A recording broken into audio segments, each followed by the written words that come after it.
Most of the clients that I work with have pets. It's usually a cat or a dog, and we inevitably get around to talking about the best practices and how to move with your pets. I usually share a few tips that I'm going to share with you today, and I also tell them what not to do, or how we almost lost our cat a few years back. Hold on and I'll share these with you. Hi, Kelly Harden with Mihara Associates, and today I'm going to talk to you about a few great ideas to help you when it comes time to move with your pets. I also want to tell you what not to do, or what you could do better than my husband and I did when we moved. The best tip I could give you, the number one tip, is to get a pet sitter. On the day of the move, have someone available that you can bring the dog or cat to their house or wherever they live, and have them watch the pet for you. We did this recently when my daughter moved. She moved from one side of Pasco County to the other side when she accepted a new job, and it really worked out great for her cat Zumi. The day before the move, my daughter Erin brought her cat Zumi to our house. Zumi's been here before. She's met my dogs and she knows my home. So it was a comfortable environment for her to be in, if not her favorite. Erin and I were at her place with the movers. We made sure everything happened the way that it was supposed to, that everything got packed up and loaded onto the moving van and sent over to her new place. And Zumi was none the wiser. This is the best way that I would suggest that you do it if you're able to.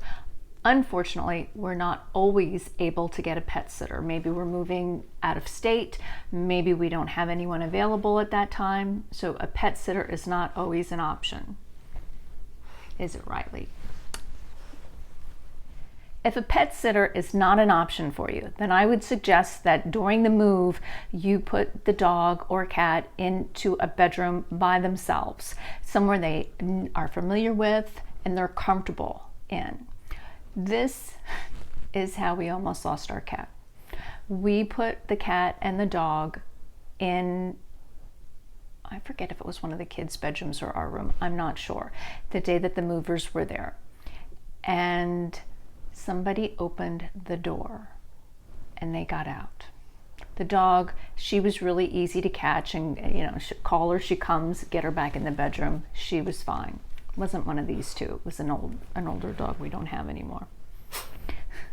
The cat, on the other hand, not so simple. She got out to the front yard and took off and was gone. I thought we lost her. The kids were upset. I was upset. My husband didn't know what to do. We moved.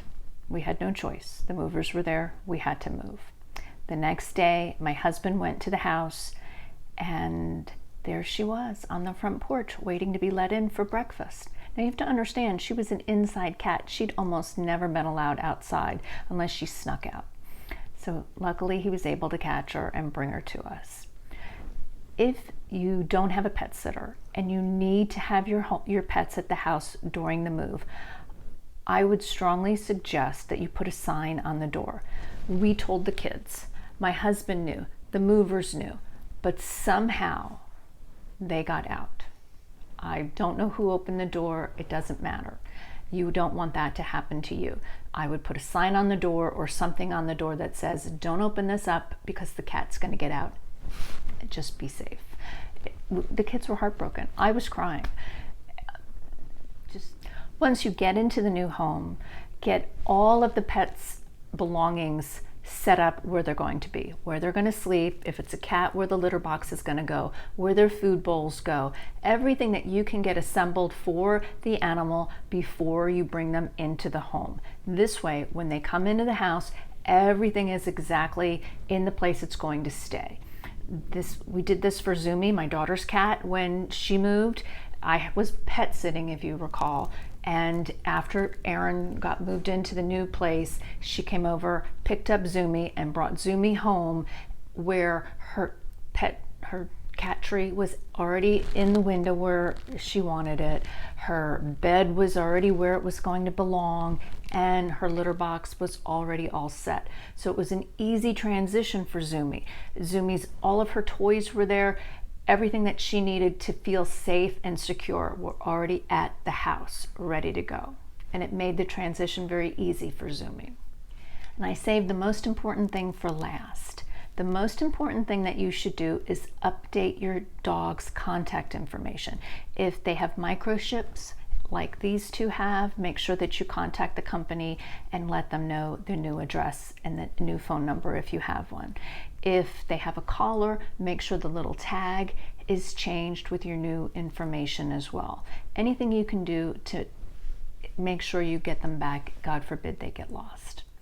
I hope that gives you some suggestions and a little tale of woe of what not to do when it comes time to move with your pets. Good luck. I hope that gives you a little bit of information and you enjoyed watching the video. If we can help you in any way, please reach out to me. I'm happy to help. Thanks for watching.